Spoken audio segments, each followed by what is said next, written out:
Hi అండి, welcome to Ramalakshmi వంటిల్లు. ఈరోజు రెసిపీ వచ్చేసి గులాబ్ జామున్ అండి. పిల్లలు గులాబ్ జామున్ చేయమని అడుగుతున్నప్పుడు మనం అప్పటికప్పుడే ఇంట్లో ప్యాకెట్ పౌడర్ లేకపోయినా కూడా గులాబ్ జామున్ అనేది చేసి పెట్టవచ్చు. చిన్నపిల్లలకి 10 నిమిషాల్లో చేసి పెట్టవచ్చు. వీడియోని ఫస్ట్ నుంచి లాస్ట్ వరకు చూసినట్లయితే మీకు ఖచ్చితంగా అర్థమవుతుంది. ఇంకా దానికోసం ఇలా బ్రెడ్ని తీసుకోండి. 5-6 బ్రెడ్ స్లైసెస్ని తీసుకుని వాటిని చుట్టూ ఉన్న రెడ్ కలర్ బ్రౌన్ బ్రెడ్ అంతా కూడా కట్ చేసి పక్కన పెట్టేసుకోండి.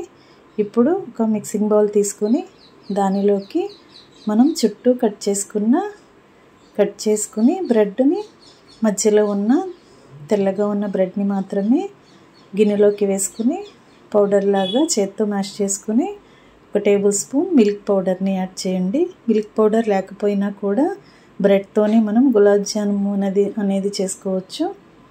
దీనిలోకి 2-3 టేబుల్ స్పూన్లు కాచి చల్లార్చిన పాలు పోయండి. కొంచెం గోరువెచ్చగా ఉన్నా పర్లేదండి. పాలు అనేవి మరీ వేడిగా ఉండకూడదు.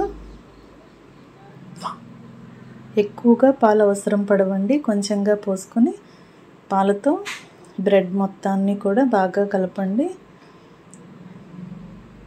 వేళ్ళతో ఒత్తుతో కలిపినట్లయితే బ్రెడ్ అంతా కూడా సాఫ్ట్గా ముద్దలాగా వస్తుంది. దానిలో నుండి కొంచెంగా బ్రెడ్ ముద్దని తీసుకుని ఇలా చిన్న బాల్స్ లాగా చేసుకోండి. అన్నీ కూడా ఒక ప్లేట్లోకి తీసి పెట్టుకోండి. ఎక్కడ కూడా క్రాక్స్ అనేవి రాకుండా అరచేతితో ఒత్తుతూ చుట్టినట్లయితే బాల్స్ అనేవి కరెక్ట్గా వస్తాయి. ఇప్పుడు 1 కప్పు నిండా పంచదారని ఒక కళాయిలో వేసుకుని 2 కప్పుల వరకు వాటర్ పోసి కళాయిని స్టవ్ పై పెట్టుకుని పంచదారను బాగా కరిగించండి. మీడియం ఫ్లేమ్లో కాగించినట్లయితే పంచదార అంతా బాగా కరిగి తీగ పాకం అనేది వస్తుంది. మరి చిక్కటి పాకం రావాల్సిన పని లేదు. షుగర్ సిరప్ లాగా ఉంటే సరిపోతుంది. దీనిలోకి 1/2 టీ స్పూన్ యాలకుల పొడి వేసుకుని కళాయిని పక్కన పెట్టుకోండి. ఇప్పుడు వేరొక కళాయి తీసుకుని స్టవ్ పై పెట్టుకుని డీప్ ఫ్రైకి సరిపడా ఆయిల్ పోయండి.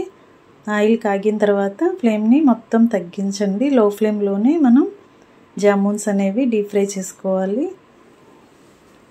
ఇలా ముందుగా మనం చేసి పెట్టుకున్న బ్రెడ్ బాల్స్ని ఆయిల్లో వేసుకుని మొత్తం అన్నీ కూడా గరిటెతో చాలా స్లోగా కలుపుకుంటూ డీప్ ఫ్రై చేయండి.